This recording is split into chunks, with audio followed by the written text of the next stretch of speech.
run a sales kickoff that drives performance instead of just draining your budget? Most SKOs are packed with hype, slide decks, surface level sessions, but within days, reps are back in the trenches doing the things that they've always done. Now, I've keynoted at multiple SKOs recently, and I've also been the rep walking out of one, fired up, so fired up that I wanted to shout from the rooftops what I'd learned. And I've seen the difference between the ones that land and the ones that flop. And so in this episode, I'm going to break down the 5 essentials of gold class SKO, sales kickoffs, and the kind that actually builds beliefs, sharpens skills, and changes behavior. Now, you're going to walk away from this episode with what a successful SKO actually needs to deliver, the top mistakes that I see companies still making, and the simple ways it's going to drive your content to ensure that it sticks at kickoff and beyond, plus the real tactics that drive the results following those 90 days after sales kickoff, which we know is so important. Now, why do most SKOs miss the mark? There is too much download. There's too much of sitting in a room, watching somebody present, not engaging, not asking questions, not being able to really drive it home to what matters to them. The goal is that everybody should be leaving motivated. The goal is that everybody should be really clear on what the next quarter should be bringing for them in the business. So wherever you've positioned the SKO, how and where are you expecting them to land in the following quarter? And so motivation without direction is a missed opportunity. And that's what most SKOs are delivering. They are a massive time suck for people going out for those couple of days. They are generally quite expensive to do. And so what we're looking for in this episode is on what gold class SKOs actually deliver. So they actually deliver belief and excitement. They deliver the opportunity for people to connect back to the purpose, to connect back to what are they in this role to do, and how are they going to drive that next target, go to that next level. And this SKO is what it's for. It's going to this time. And I remember leaving, I've been to so many SKOs in my time. And I remember leaving, most of them really excited because I got the most out of those sessions.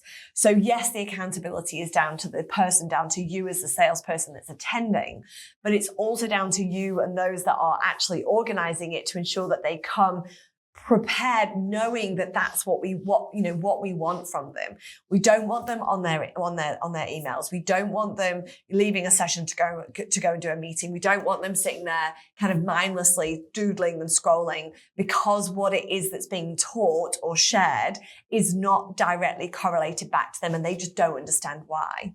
And so we want people to leave like I did, pumped and ready to go.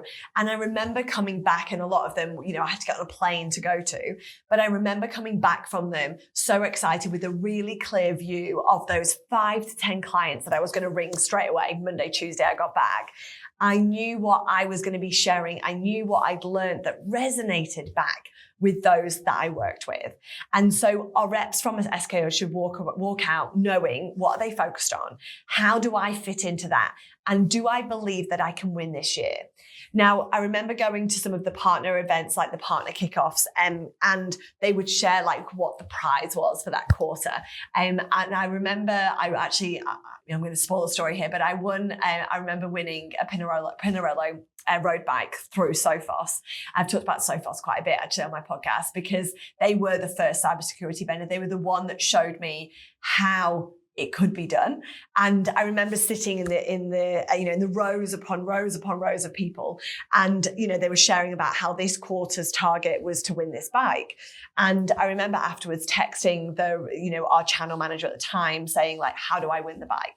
And he came back with the big list of everything. So I was like, I'm not taking my eyes off that prize. So my goal for the remainder 2-3 days was, how do I take everything I need to put it into my day-to-day so I win that bike? Now, a side product, I guess really like a side bonus to that is that everything I learned and could implement, I could go away and sell and therefore make commission on and help my clients. So, it was a real win-win for me, but I knew what I needed to do, and therefore I could go away and do it. And so that's why when we come back to that goals, it's so important that we connect them back to what's in it for them. And if there are extra goals or extra bonuses we want to align in that following quarter, day one is the day to do it, so that those that are motivated enough can take the next couple of days to really suck that back in. Now, second piece of, around SKO, around, we followed on from like, what are they expected and what's the goals and what's the target and how does it relate back to them? The second piece is having the ability to implement. It's having the ability to actually test the theory to make sure that it works. So learning doesn't stick unless it's applied. And this is why at Your Sales Co, we do not do any services. We do not run any training or run any campaigns with anybody unless it includes follow-up. And so all of our services include 2, 3, 4 follow-ups, because we can go in, and I talk about this rah-rah session, and we go in and we run this rah-rah session. It could be 2 days of SKO, of rah-rah, and then we walk away pumped from those 2 days. But by Monday, 10 a.m., we need a coffee and we've forgotten everything that was mentioned because this person needs this and I've got to get this quote out. And it's all these things to everybody all at once. And so we need role play sessions. We need real life scenario application. We need objection handling live with peers and leaders and those that know more than we do. And I was at an SKO only last week in Brisbane, and it was fantastic, really well run, really well thought out. And the goal for day 2 was to essentially run through a live case study where everybody got involved in their groups. I think from memory, there was about 5 of them. And we got everybody together. There was a case study written for each group, and they were able to then work through live scenarios based on what they know and the right people in that room, for them to be able to then take that through to a presentation at the end. So a vendor went to each group so that it was really clear on how they could execute and what they could drive forward.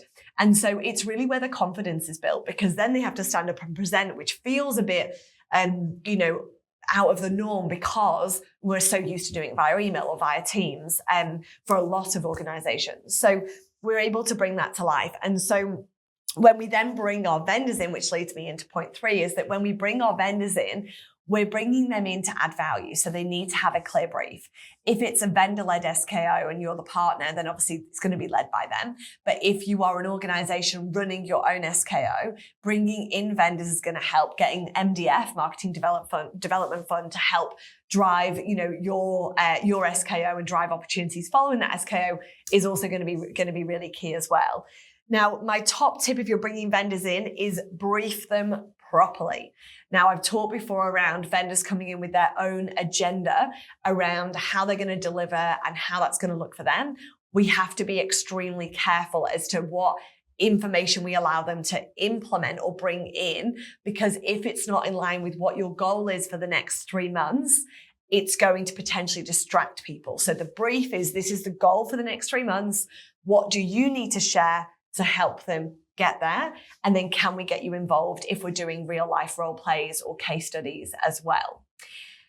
We want to make them part of the learning. So it's not a sponsored slot. It's not an opportunity to talk about their latest technology or what's on their roadmap if it's not relevant to your business or through to your salespeople as well. Now, section 4 is around breakouts. So we're looking at personalization and ownership across these breakouts to make them role play specific.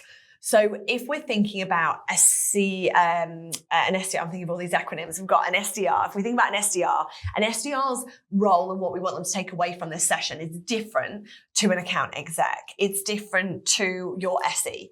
So if you've got these different people coming in and being involved, we want to make sure that each session is targeted to them in some way.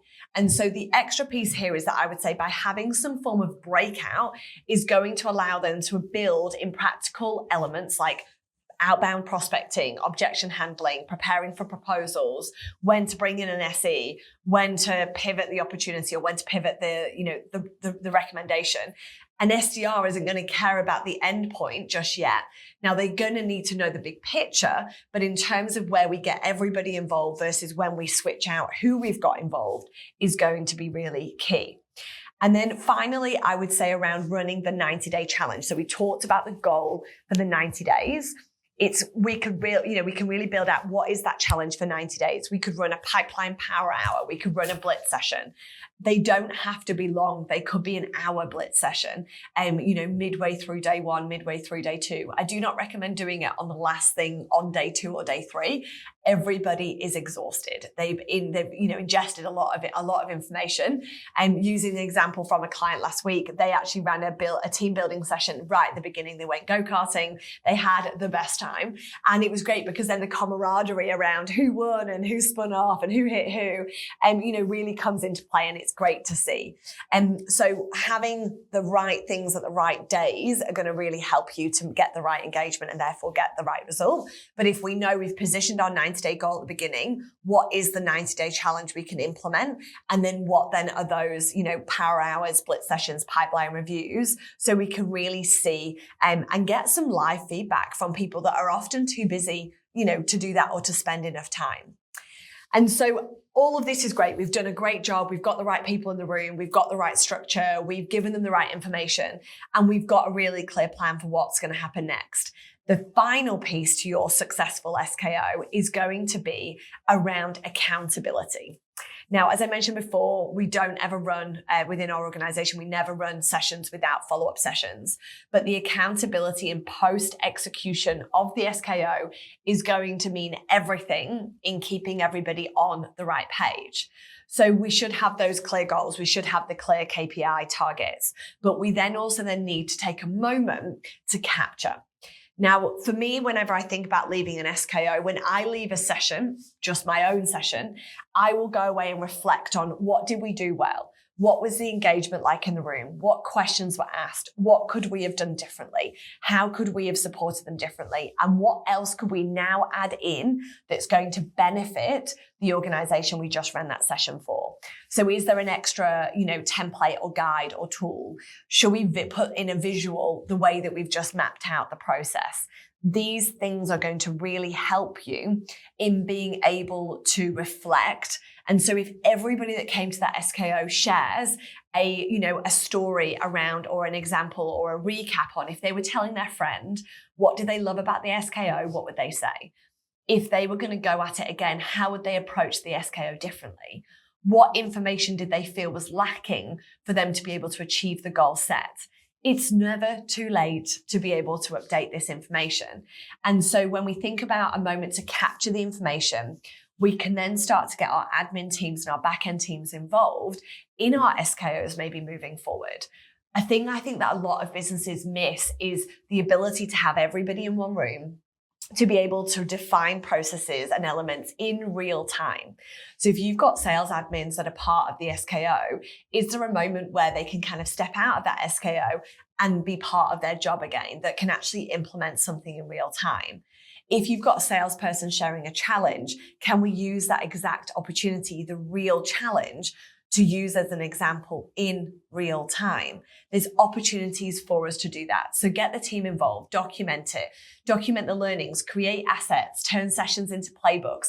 There is so much there that you can do. And I know that when you get back into your everyday, that's when things really start to drop off, because the phone starts ringing again, our inboxes are full, the requirements to hit all of our KPIs are there. And what we've learned stays with us if it's been relevant. And so if you're spending time and money, if you're taking time out and taking your team away from what it is that they do best, you need to make your SKO count. Whether it's a half a day session, a full day session, 3 days, a week, whatever you're doing, is that a gold class SKO does not need to be flashy. It doesn't need to be, a celebrity keynote. We're not talking about having to spend hundreds of thousands, unless that's what you've got allocated, and amazing if you do. It means that a gold class SKO means that they're walking away with information that they didn't have before. They're walking away with a clear and aligned and bought in energy and mindset that's going to help them in the next 90 days to really see value in you running that SKO. And they're accountable to the goals following that kickoff. So they know what they need to be doing, and you know what the expectations are. Some organizations run SKOs more than once a year because of the impact that they have. So if you can get somebody exciting in to run a keynote, you can get a really clear goal around what the 90 days following SKO is going to be, what you want to get out of it, key vendors and what they're going to be sharing, and then get their words and their feedback during or following the sessions is going to allow you to keep improving on that and ensure the sessions that you're running post SKO in that 90 days is going to help them to achieve their goal. And that's how you build momentum that actually sticks. And that's what your revenue is missing right now.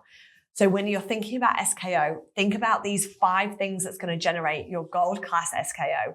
And you can walk away with a really pumped up, excited team and a new goal that you didn't think you were going to hit, already achieved because of the stages and the steps that you put in place during that SKO to help them win.